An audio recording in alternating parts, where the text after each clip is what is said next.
Hey there, and welcome to another one of Adipose and Luos Destruct's LittleBigPlanet tutorials. Today we're looking at using the 3D layer glitch. Now this isn't easy, and in fact it's quite hard, but I'm going to try and unravel some of the mysteries of it for you. You need to start off by grabbing yourself some of the items. I've made a level where you can pick up the items, but there's several others, many others, on LittleBigPlanet. Just type in 3D glitch and go into any of the levels like I'm doing here, and you can grab those items. But I've got some special tools which I'm going to be using later in the video, which you can only get from my level, which is under TheAdipose. So if you could go on there and grab those items, you'll find it useful. Now, when we want to put an item in the 3D layer, that's the back layers, we need to select the 3D tool, the special tool you picked up.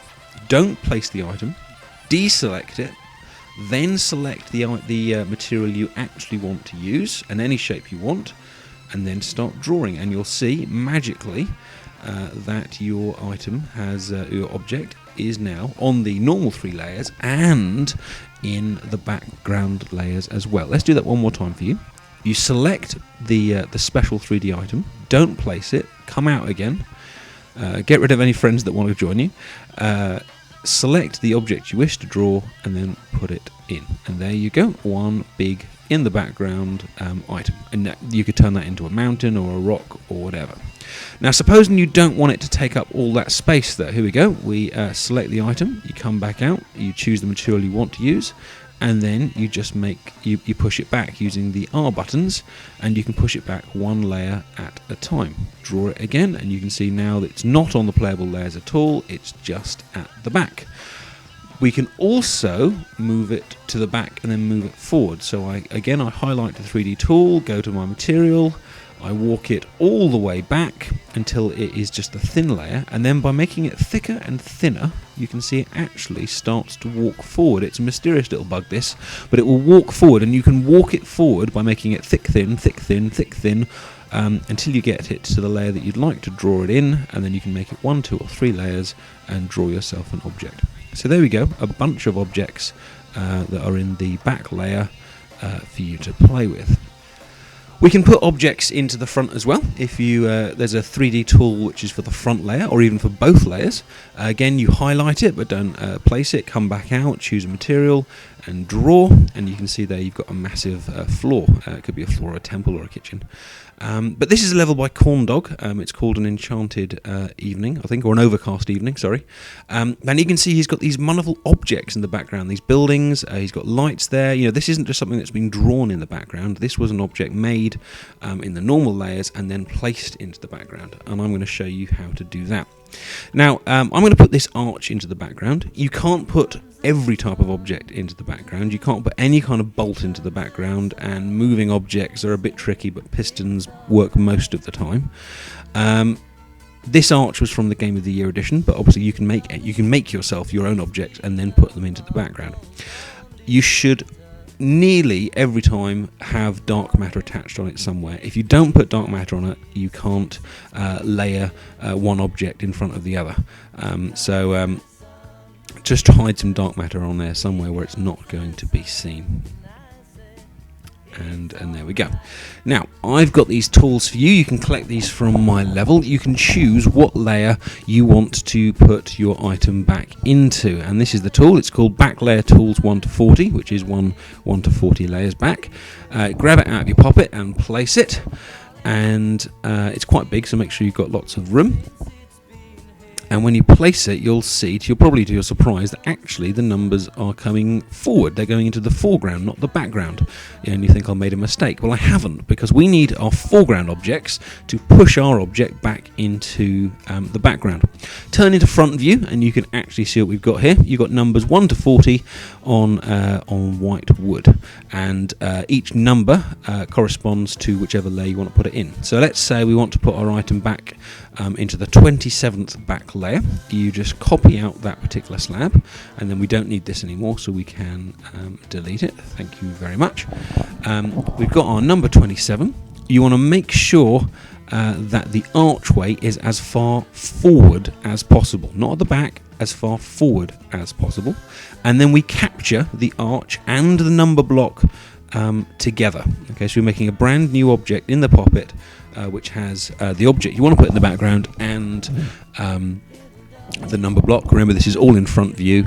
Then we can delete them, and then we get out our next tool, which I can supply you from my level, which is basically an emitter attached to a grab switch. You don't have to use mine, you can make your own, but here's a ready-made version. And what we're going to do is we're going to emit those objects. Now we need to make sure that our emitter is not in the front thin layer. It can be anywhere else, but not in the front thin layer. I'm going to put the object we just created into the emitter. There it is. I'm going to place it, and then that grab switch, I'm going to go into the options, I'm going to invert it, which makes it fire. And when I can trigger it, you can see that it's still in the layers that I can land on. But you have to do it. You have to trigger it once in the normal layers. Then we can, if I go back into game view, you can see where it is. Then we turn the emitter off, move the emitter into the front thin layer, and trigger it again. And look at that. The white card, or the white piece of wood, is now in the playable layers, and it's pushed the archway 27 layers back into the distance. And that is how you get your ready-made objects into the background. Now, if you're going to start doing this, I do recommend you check out T-Boneseys FAQ on LittleBigPlanet Central. There's a heck of a load of strange behaviours in these objects. They actually all take up the back thin layer, so if you're going to use these objects, you can't put anything else in the back thin layer, and it does cause other problems as well. So if you're going to do this a lot, read his FAQ. There's a lot of details there that will help you with some of the issues you may have. Let me show you the process again from the start.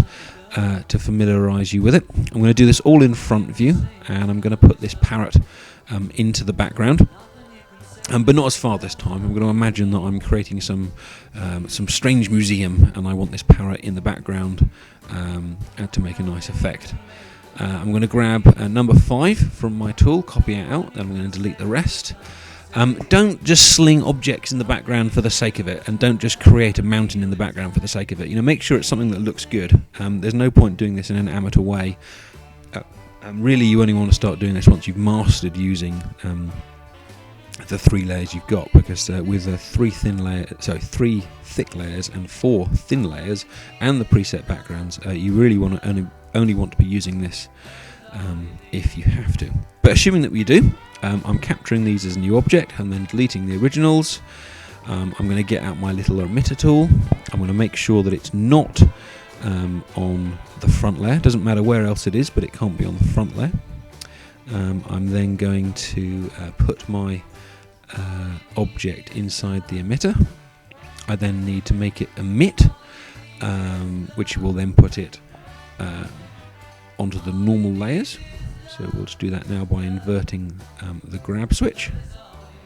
There it is. So that one is going to be on the normal layers, and then I'm just going to move this onto the front thin layer, emit it again, and although we're in front view, actually it's going to be in the back layers. So if I switch back to game view, we can see now that the parrot is now quite happily just a few layers back. So imagine that in the background of some mysterious building, and I think you'd have quite a nice effect. And the foreground works the same way, but everything is reversed. So here you need my foreground tool when all the objects are in the back, which will then push the other object forward. So I've selected what layer I want. Make sure that the item you want is as far back as possible. Capture it, delete it. Get out the emitter. This time you want to make sure it's not on the back thin layer. It can be anywhere else, but not the back thin layer. Put the object in the emitter, emit it onto the normal layers, push it onto the back thin layers, emit it again, and we are now on the foreground thin layers. So there we go. Again, there's a load of strange behaviour using these items, so do check out T-Boneseys FAQ. Any of these items you would like, you can get them from my level. Just search at TheAdipose, and you can grab them from this level here, where you can see I've put a few objects in the background to show you what can be done. We'd love you to check out mine and Luos's current new level. It's a 2-player competitive level called Arena of the Gladiator. It's great fun, so check it out, and we'll see you soon. Bye bye.